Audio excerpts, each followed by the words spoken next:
ஒரு dengue virus வந்து ஒருத்தர் உடம்புக்குள்ள போனதுக்கப்புறம் என்ன ஆகுது அப்படின்னு பார்த்தீங்கன்னா, அந்த வைரஸ் வந்து நம்ம உடம்புடைய ஃபர்ஸ்ட் லைன் ஆஃப் டிஃபென்ஸ்ன்னு சொல்லக்கூடிய ஒரு சில வெள்ளை அணுக்களையே நேரா போய் அதுவே பாதிச்சிடுது. அது பாதிக்கிறது மட்டும் இல்லாம, அந்த வெள்ளை அணுக்களுக்குள்ள ஊடுருவி, அதனுடைய நியூக்ளியர் மெட்டீரியலோட இன்டெகிரேட் ஆகி, அது மல்டிப்ளை ஆகி, அந்த பாதிக்கப்பட்ட வெள்ளை அணுக்கள் மூலமாகவே பல இடங்களுக்கு டிராவல் ஆகி, ஒரு 24 மணி நேரத்துக்குள்ள பார்த்தீங்கன்னா, என்டையர் பாடியிலயுமே சர்க்குலேட் ஆயிடுது.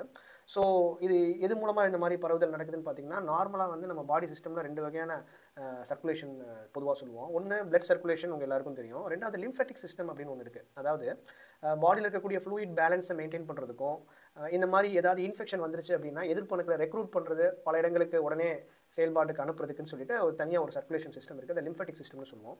ஸோ அந்த சிஸ்டம் மூலமா இது ஊடுருவி நிறைய இடங்களுக்கு உடனே பரவுது. பரவுறது மட்டும் இல்லாம நிறைய மல்டிப்ளை ஆகி ஒரு வைரஸா உள்ள வந்தது பல மடங்கா மல்டிப்ளை ஆகி வெள்ளை அணுக்களையே பாதிச்சு அதன் மூலமாவே பல இடங்களுக்கு பரவி நிறைய அறிகுறிகளை உண்டு பண்ணுது.